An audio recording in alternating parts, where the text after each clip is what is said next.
Hello, everyone. My name is Cameron Cowan. This is the Cameron Journal Podcast. I appreciate you for coming by.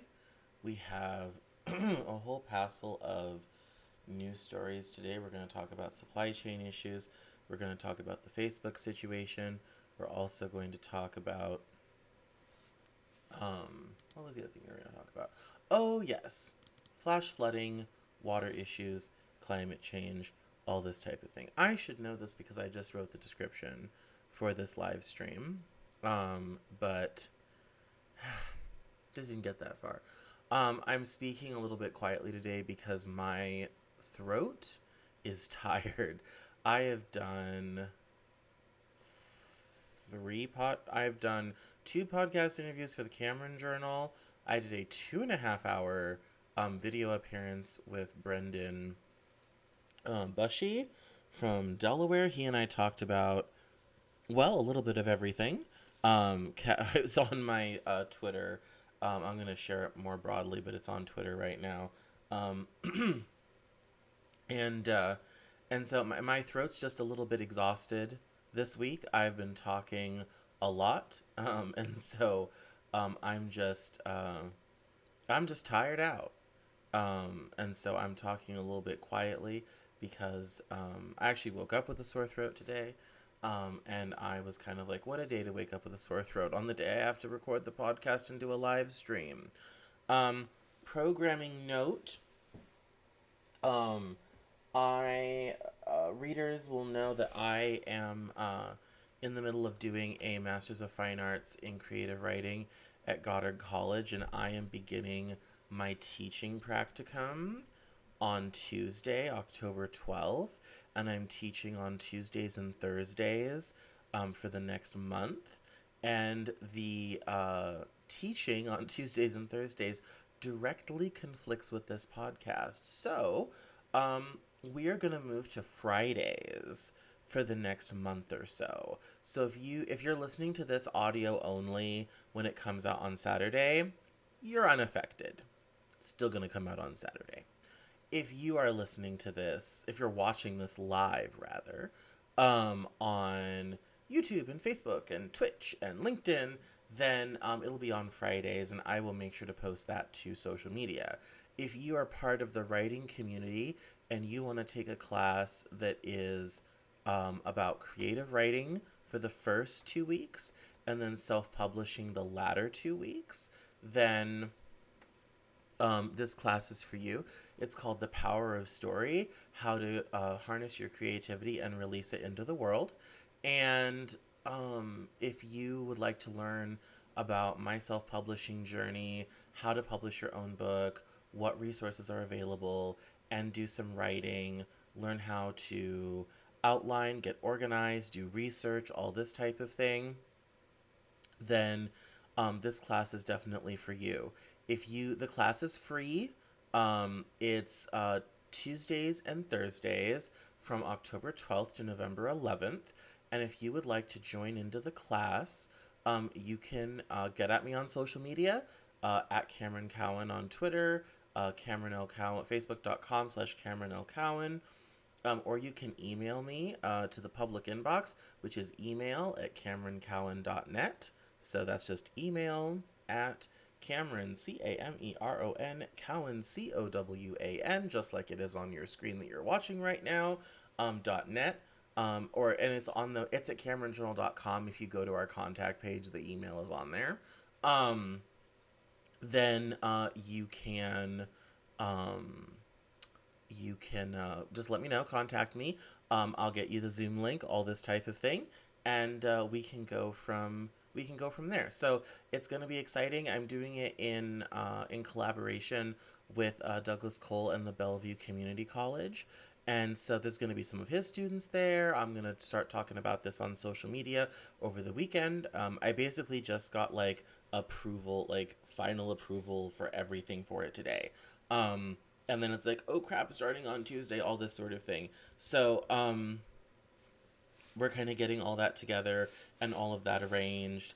And yeah, but if you want to take a really cool writing class, yeah, I'm going to be talking about it a lot on social media over the weekend. So, but if you want to come, do a cool writing class, hang out, make some new people. We're gonna do a little bit of writing sessions. We're gonna do a group editing session, kind of like a group feedback thing. If you want to do that, hang out with that. I'm gonna try to keep the environment very non-judgmental, very supportive, all this type of thing. If you want to take that on and do that sort of thing, then this class could definitely be for you.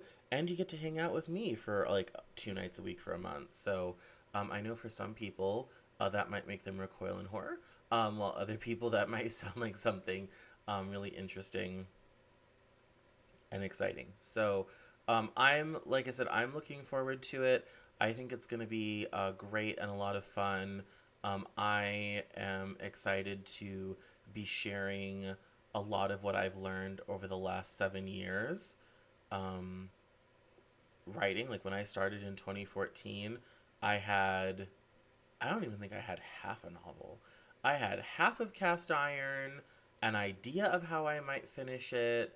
I didn't really know what self publishing options were and was. I was kind of like, well, maybe I might try like blogging seriously for myself and YouTube and all this type of thing. And, uh, and try to, you know, see if I can put myself out there and make something of myself. And over the next 7 years, I learned video, audio, design, WordPress, layout, all this type of thing. I quit for a while, got some jobs, came back, started the magazine. It's been a whole journey. I've written, thousands of pieces um, since then. Before then, I'd mostly done business writing. I'd written for my college newspaper a little bit, um, all this type of thing. And so uh, it was a big change for me. And so I've learned so much. I've pitched agents. I've gotten full requests from major agencies. I've met with major agents. I've gotten feedback. I've sat down with agents and gotten feedback on my work. And we're going to talk through the whole process. Literally, from your first sentence to final publication, we're going to go over the entire process. And we're going to talk about how one gets through the creative process, working with editors, working with beta readers, and then how to put your work out into the world and what all options you have in, kind of forming your writing journey and, how to build your audience, how to build an author platform, how to do it in an easy way that's not going to take up all your time away from writing, all this type of thing. There's a lot of people that offer classes and training like this. There's like Mark Dawson, Joanna Penn, a lot of people that do this sort of thing. And I guess what makes me unique is that they have made teaching other people how to write their business. I have not. Writing is still my main business. With me, the class is really like, here's what I'm doing. Like, this is on the ground sort of thing. Um, and it's gonna be really exciting. And yeah, and it's my teaching practicum for my MFA as well. And I have to have a minimum of 3 students. So hopefully, I will get at least 3 people to come and take my class the whole time, and go through and do the thing. So it should be a lot of fun. It should be super interesting. I'm really excited to do it. It's gonna make the next month of my life a little nuts. But it should be really cool. I apologize that there hasn't been a ton of content on the blog this week. I'm in addition to having a throat thing that I think may be trying to be a cold. I don't think it's COVID, but for example, right now I'm looking at the temperature. It's 73 in here, which is about the temperature I keep my studio, and I feel like it's a bit cold in here. In fact, I was thinking about that after the podcast. I was like, I'm going to turn on the heat. It is only 58 degrees outside, so there is kind of a reason for it to be a little bit chilly in here.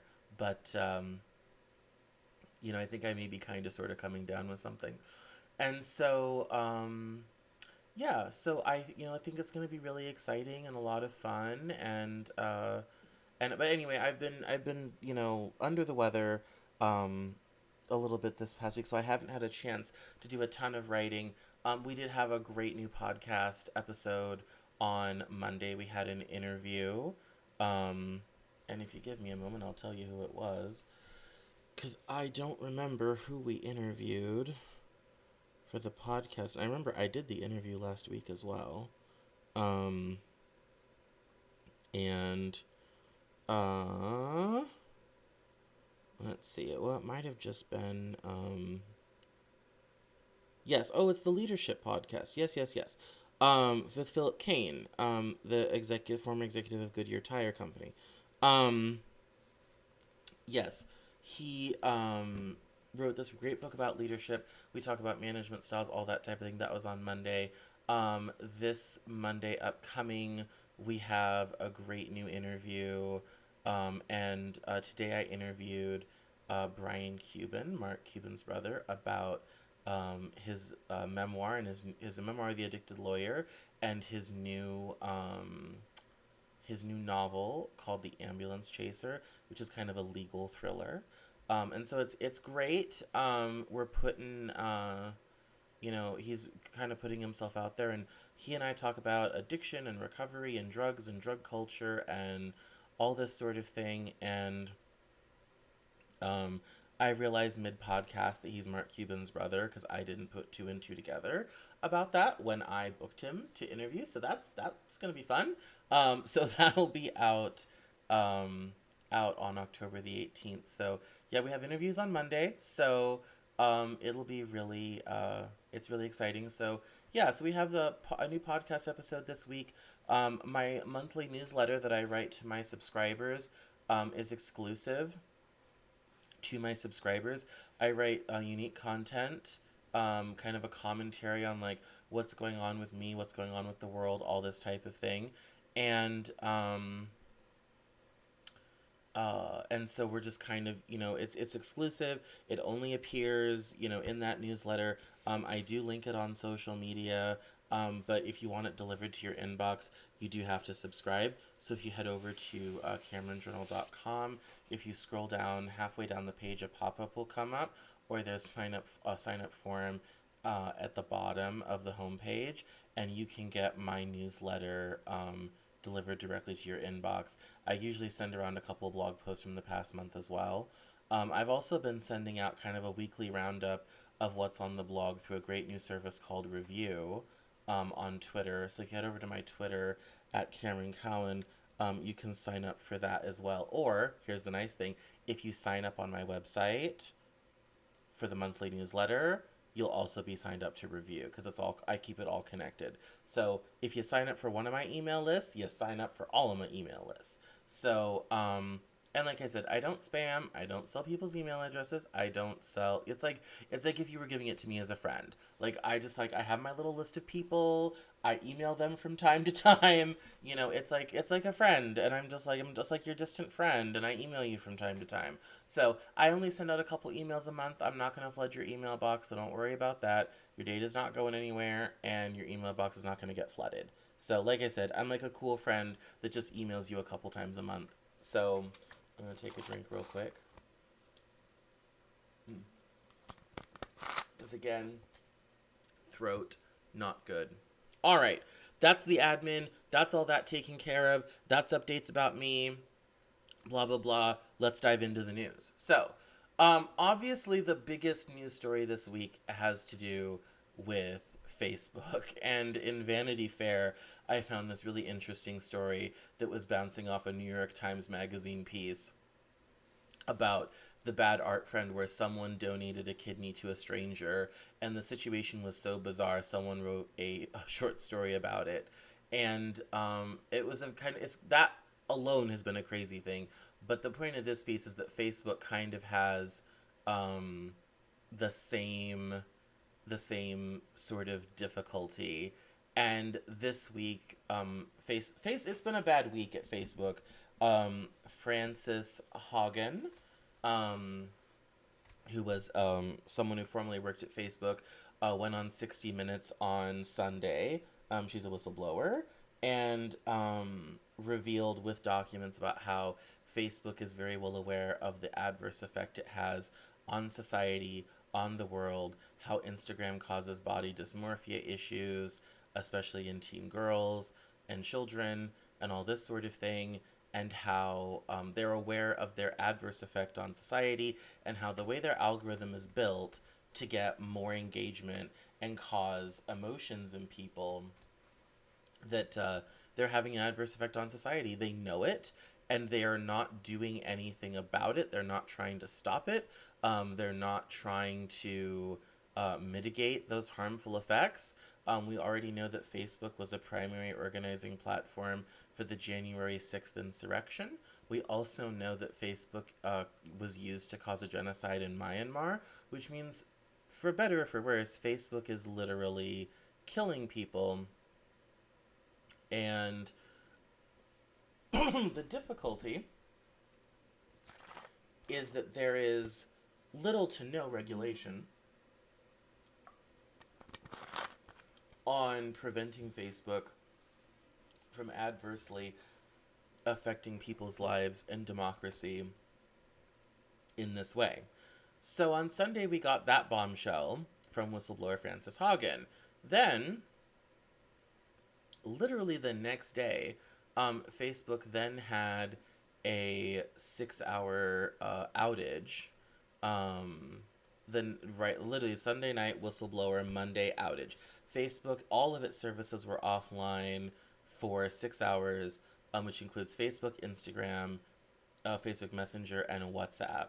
And one of the kind of the side stories of the Facebook outage is how WhatsApp Messenger, which Facebook bought, I think, in 2017, although not in popular use in the United States, in the rest of the world, particularly in Africa, the Middle East, Latin America, and most of Asia, WhatsApp is an essential utility. It's how people are able to talk to each other without having to worry about minutes and data and international calling and all this type of thing.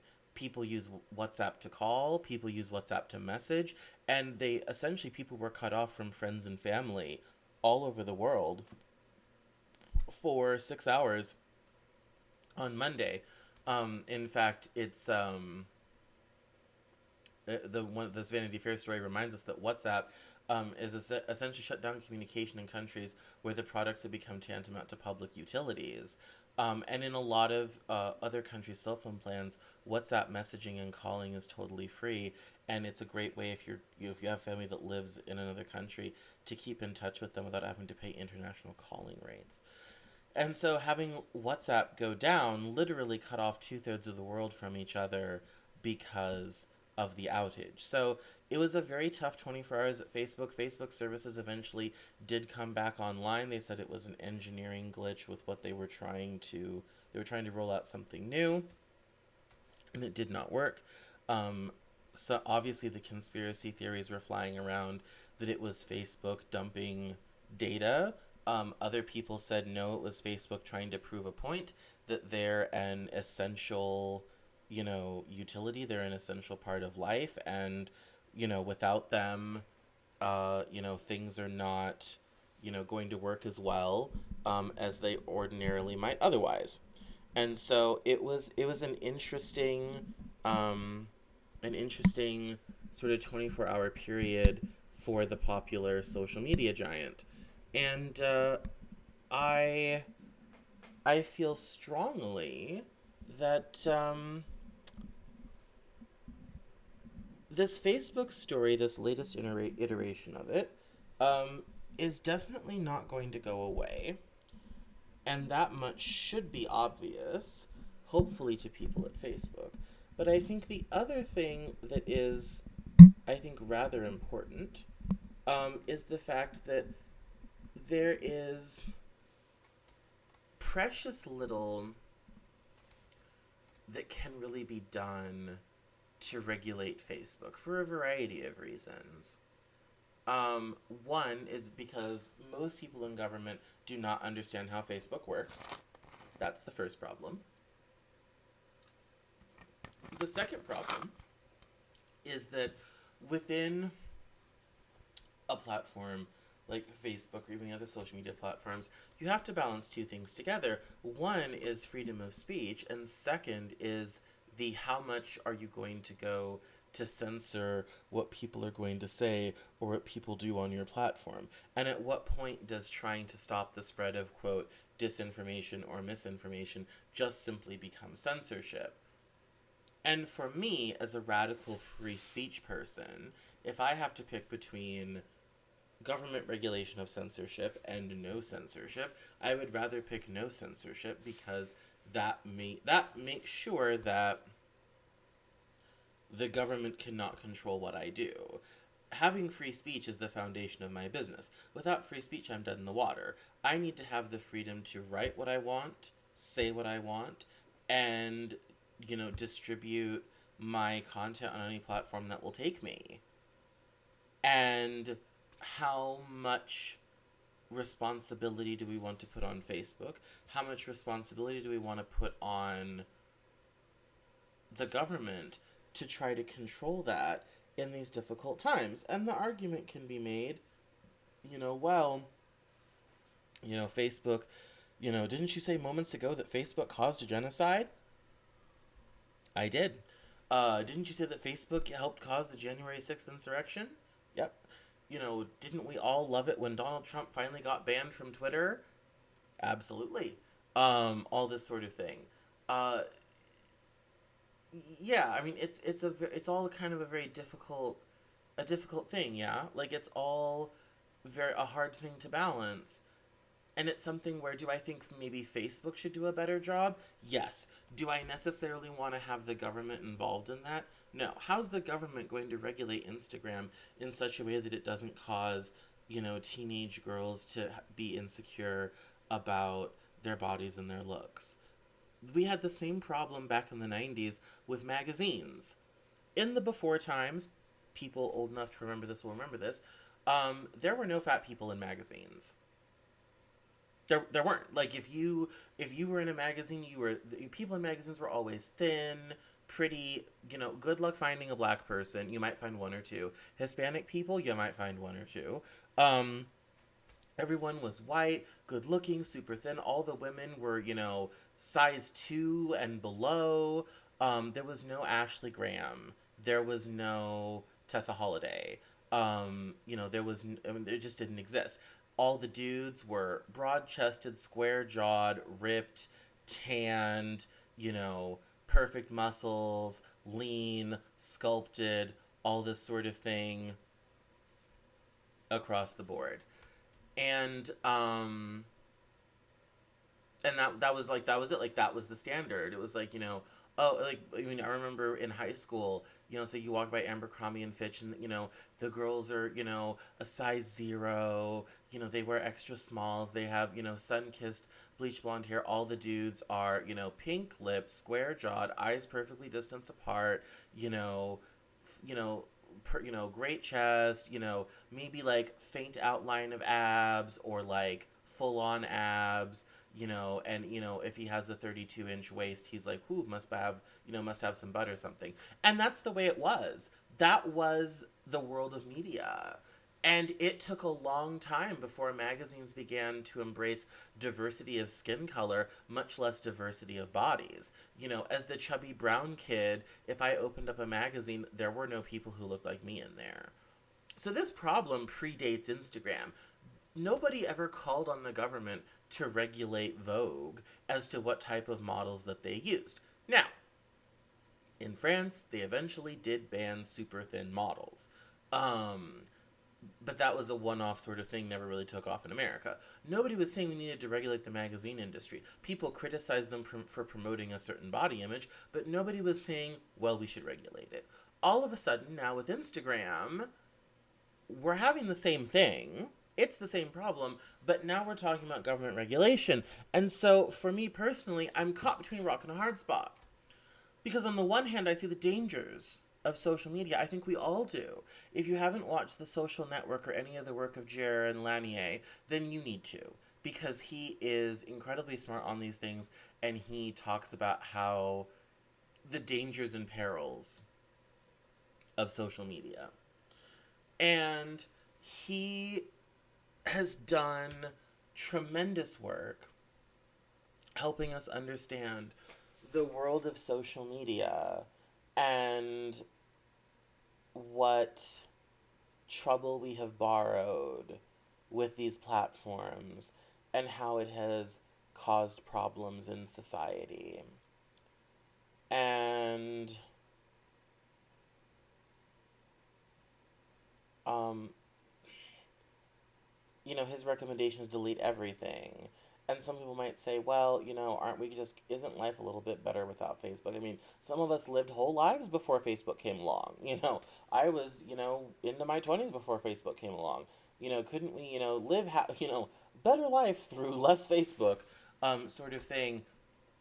As much as we may not like what people say on certain platforms, and as much as we may not enjoy the conspiracies and the falsehoods and the bad memes and the poor sources and all this type of thing, getting rid of Facebook is only going to slow down the distribution of it, but it's not going to stop the disinformation or the misinformation. Most of the stuff that people are posting are coming from other blogs or memes or pictures or whatever have you. Those things are still going to exist. It's just that you're not going to be able to spread them as far and as fast. Will that help? Maybe, possibly, but people may still end up seeking that sort of thing out. And I'm not saying that we shouldn't find a way to do something about Facebook or try to break it up or whatever have you. And I'm not saying that Facebook isn't causing harm. It is. But in our rush to regulate them and censor them, we also have to be mindful of our free speech rights.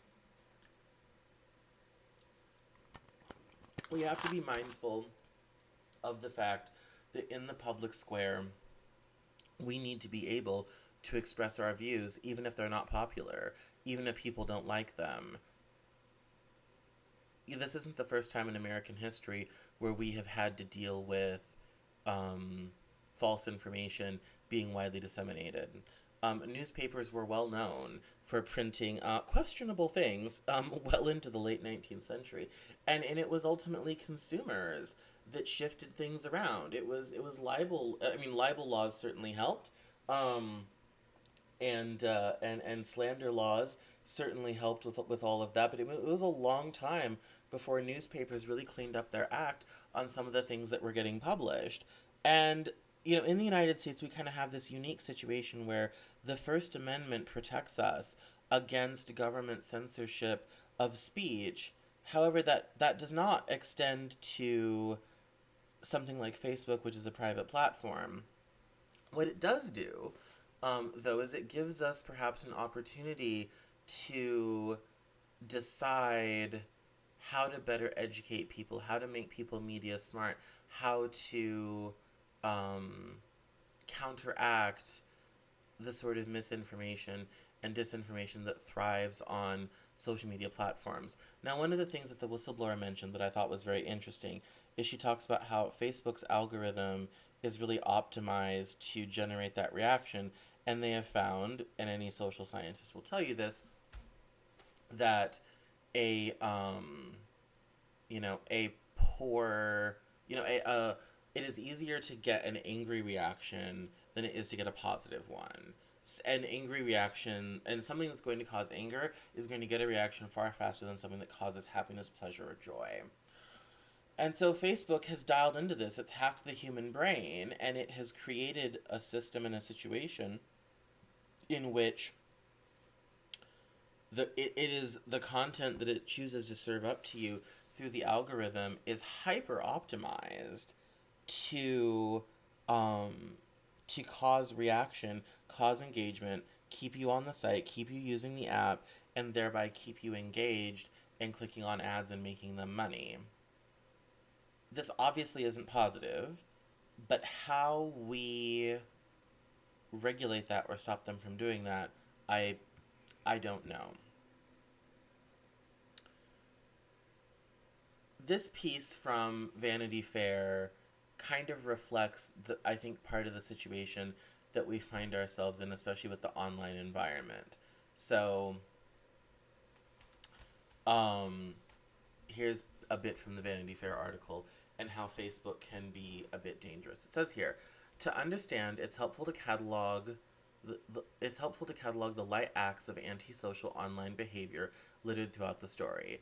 Dawn Dorland, a woman who generously donated a kidney to a stranger, regarded a private Facebook group as a place to share extremely personal information about the event, including the text of a letter she sent to the recipient. She also used it as a record of who among her friends had genuflected to her and reached out to one who hadn't. This is a huge violation of a rule that many people, whether consciously or not, adhere to for the sake of sanity in the social media age. Online isn't real, and you shouldn't do things that make it seem more real. Sonia Larson, an acquaintance whom Dorland subsequently launched an attack on, was understandably perturbed by the posts and gossiped about them with her friends, then seemingly lifted the oddly personal message for a short story about a kidney donor. This violates a slightly less important rule of online life. It's fine to gossip, but assiduously hide the receipts. Then there's Tom Meek, a friend who informed Dorland about the story while tagging Larson in his comment. Another slightly lesser rule of digital engagement: snitch tagging is a surefire way to start an argument you can't control. If these rules all sound dumb to you, that's because they are. But understanding this arcane logic is the only way to survive if you, like me, are motivated by a profession and have an inclination to keep social media profiles. In order to spend our lives online, most of us learn to disconnect vague senses of propriety and manners from our social media interactions. Lots of people, for some reason or another, don't do this and want the internet to function more like real life. Conflicts between these two types of people happen everywhere on the internet, and neither group is inherently in the right. I often joke that we need to break the entire network of tubes into two parts, one for silly people and one for literal people. Nowhere is this need more obvious than on Facebook. By encouraging users to recreate their real-life social groups on the internet, i.e. encouraging a loose definition of friendship that binds you to everyone you've ever met as though they're someone your grandma knows from church, but algorithmically amplifying negative posts without context, Facebook is uniquely able to force these people to interact. Essentially, Zuckerberg invented a machine that will continually serve you things that you hate from people you feel an obligation to be polite to. And we shouldn't be surprised that it hasn't turned out well. Small communities have always depended on shame, subtle policing, and the threat of expulsion to maintain boundaries. Traditionally, that has been about exercising power. A system that pushes us towards negative content introduces an element of chaos into all of this, and that's reminiscent of The Lottery, Shirley Jackson's corny yet profound short story about how easy it is to get everyone to turn on one another for no real reason at all. The exigencies of Facebook have made our previous disciplinary structures impossible, and the ones that have emerged, such as gossipy group chats, are curiously susceptible to subpoena power, as is made painfully clear in Bad Art Friend.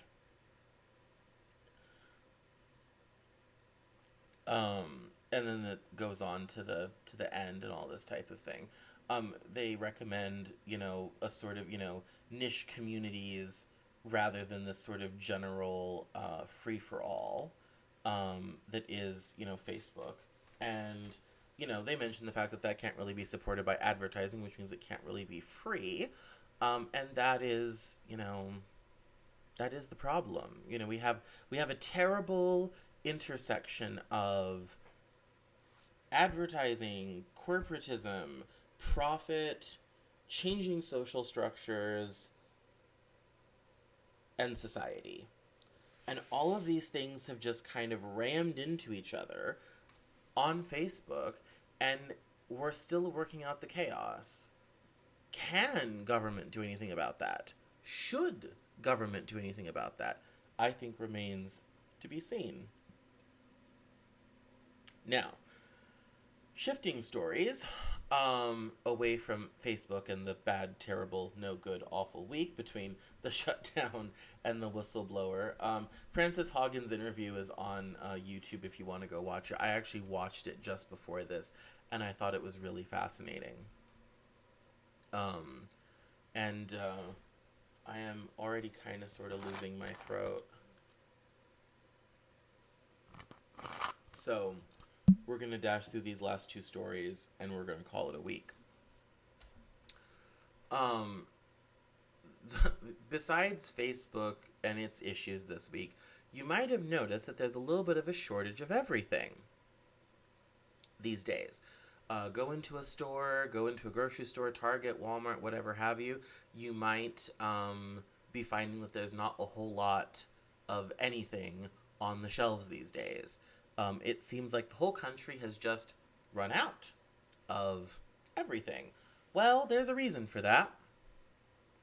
Um, the reason for that is that the global supply chain, as we have known it, the pandemic has basically broken the global supply chain.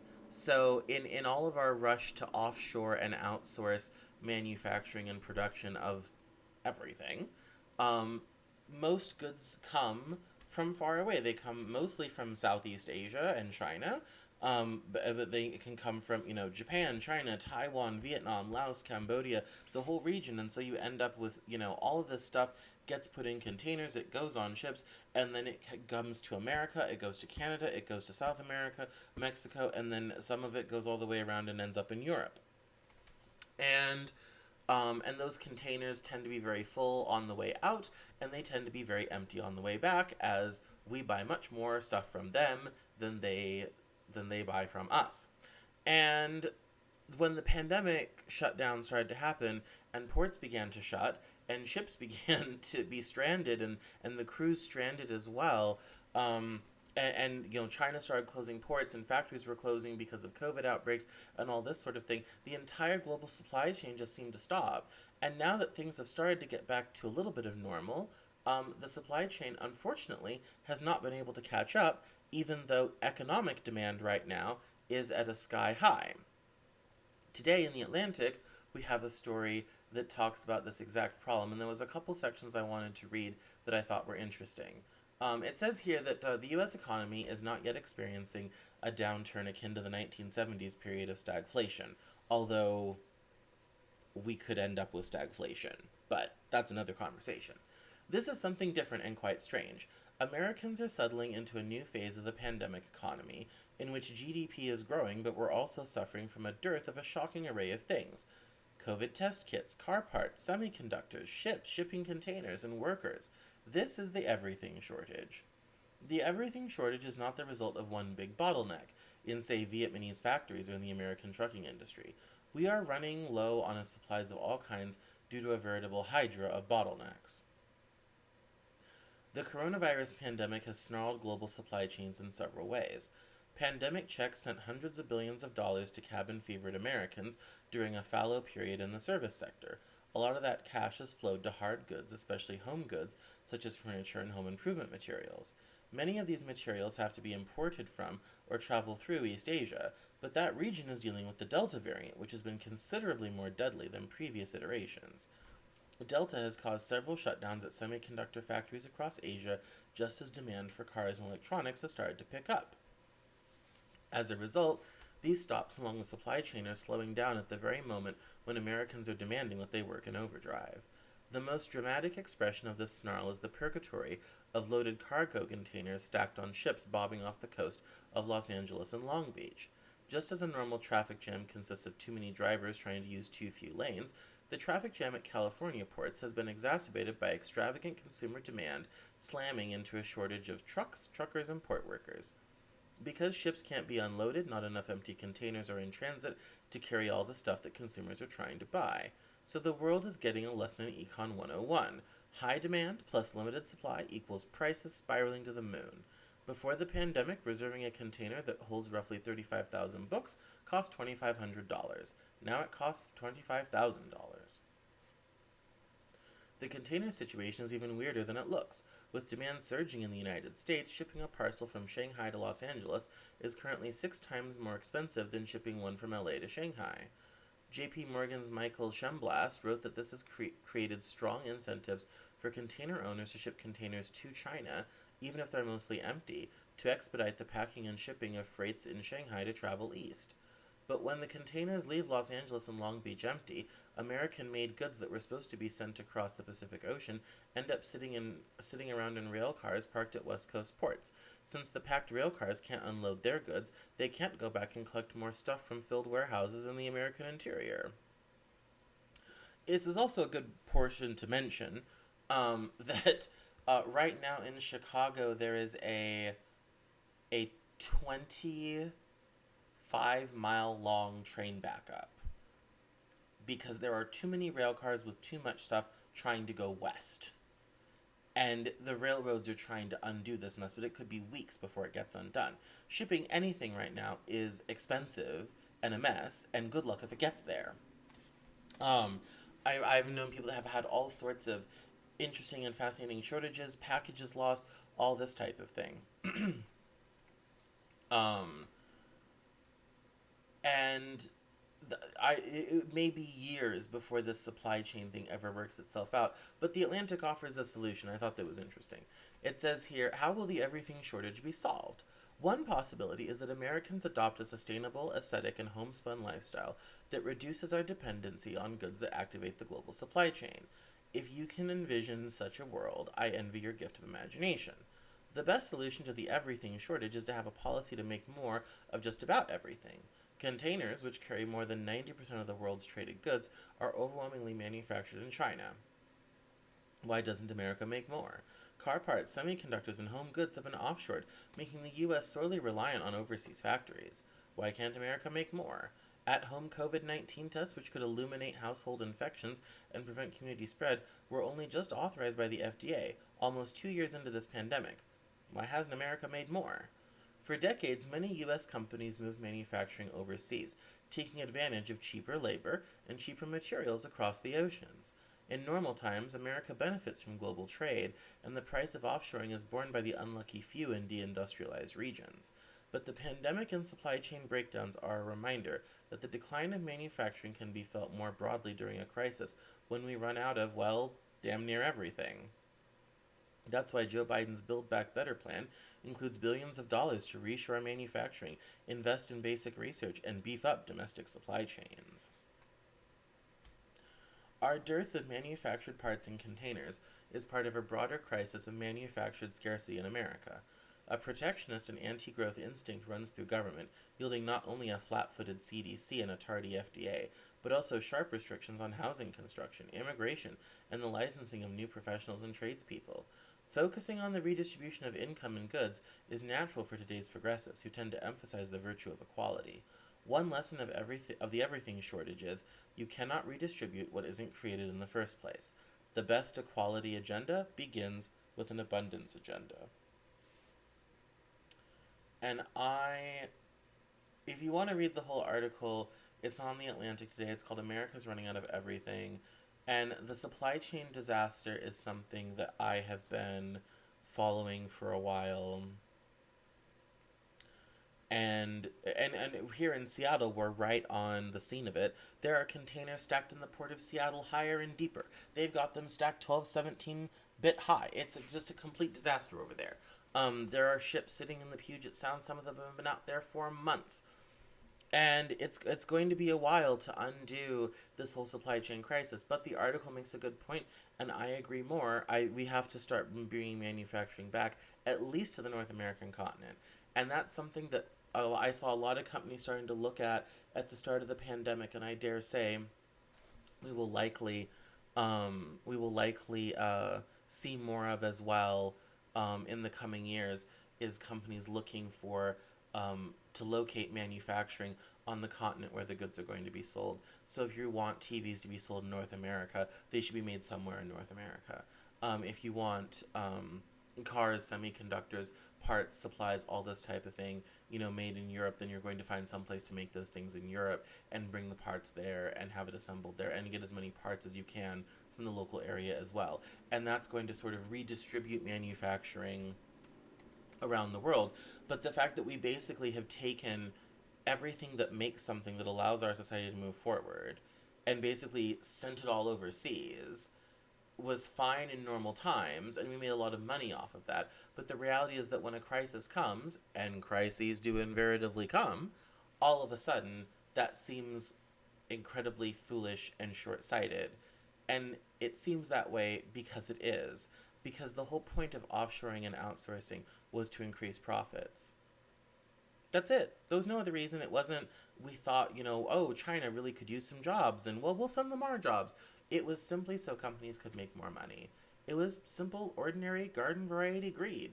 And the best part about making more stuff in America is that we can have more good paying jobs, particularly for those that don't want or can't go to college. We also have more opportunities to make products more sustainable. We have opportunities to use better materials, to use less energy, to reduce carbon emissions. And we also have a chance to be in a better position to economically compete with China. And the 21st century, we're going to have multipolar competition between Europe, Asia, and the United States. And the reality is, we are uh, ill equipped right now to actionably compete in that space. And returning manufacturing to the United States is quite essential. So before my throat gives out and I keep coughing, I want to talk about the UN water crisis sparked by climate change. So this week in Central Alabama, they had a storm that got stuck in in the Birmingham area, um, and and the amount of water that fell caused terrible flooding in Birmingham and throughout Central Alabama, including Jefferson County, Shelby County, all this sort of thing.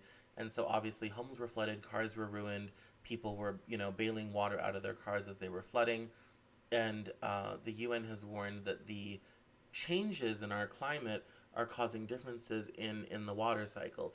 It says here from the UN report, as we change the climate, we have learned over the last many decades that we're also going to fundamentally change how much water we get and where we get it. The intensity of storms, rainfall patterns, the severity of droughts and floods, the demand for water from crops and from our natural vegetation. Scientist Peter Glick, co-founder of the Pacific Institute in Oakland, California, and a leading expert on how climate change is affecting water, told Yahoo News. This summer, with extreme drought continuing to worsen across several western states, and with flash flooding ravaging communities in the South, Midwest, and Northeast, the effects of climate change came into focus for many Americans. Bill Maher proposed an interesting idea that I thought was rather interesting.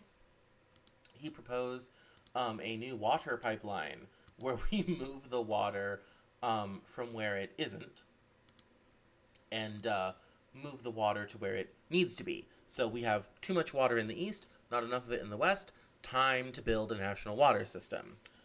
I used to say we needed a national water system, and everybody thought I was nuts. But as silly as the idea sounds, and as expensive it would be to pump water up and down elevations and all this sort of thing, and all this sort of thing, it does seem that we need a better way to manage water and better ways to get it from where it isn't to where it needs to be, and to save it, preserve watersheds, make sure that all of these animals and streams and rivers have the opportunity to have enough water to drain water, and also to provide water for humanity, and to provide water for all the things that we need water to do, which is everything from manufacturing to homes to agriculture, and anything, everything, sanitation, everything else. And being able to organize that in that fashion and create a water system that is resilient to the ways in which our climate is changing, honestly, really is a matter of national security. So it is, everyone knows I'm not always thrilled with the way climate research is being conducted. I'm not always thrilled with the narrative around climate change. And I have issues with the data. I have issues with the narrative, all this type of thing. But the reality is, regardless of the dominant narrative, the weather is changing. Our climate is changing. The evidence for fossil fuels causing it is not as great as people like to promote it is, but it is certainly a factor. The planet itself is changing. We are leaving a cooler, kind of end of ice age period, and the planet is getting much warmer, and things are changing away from what we're used to. Taking the time now to build the necessary resilient systems to make surviving this next area possible and making our civilization more resilient is going to be essential, basically, to our survival as a species. And so, yes, perhaps it's time to build Bill Maher's grand water pipeline. So we're coming up to the top of the hour. My throat is exhausted, so I'm going to grab a throat lozenge, let that rest, and I will see you all next week. As I said, we're going to move to Fridays for the next month while I'm doing my teaching practicum, because if I try to do a podcast and then teach a 2 hour class, no, that's not going to work. So if you would like to take my writing class, The Power of Story, contact me on social media at Cameron Cowan, or you can email me, email at cameroncowan.net. And I would love to see you in class. I will see you guys next week. We'll have more interesting news and stories. There'll be interviews on Monday, and although it's not done yet, I promise, new produced episodes, season 2 of the Cameron Journal podcast with new interesting episodes is coming. I will get them recorded soon. I promise. We're gonna do it. I love you guys for watching or listening, and I will see you guys next week. Be well, guys. Bye bye.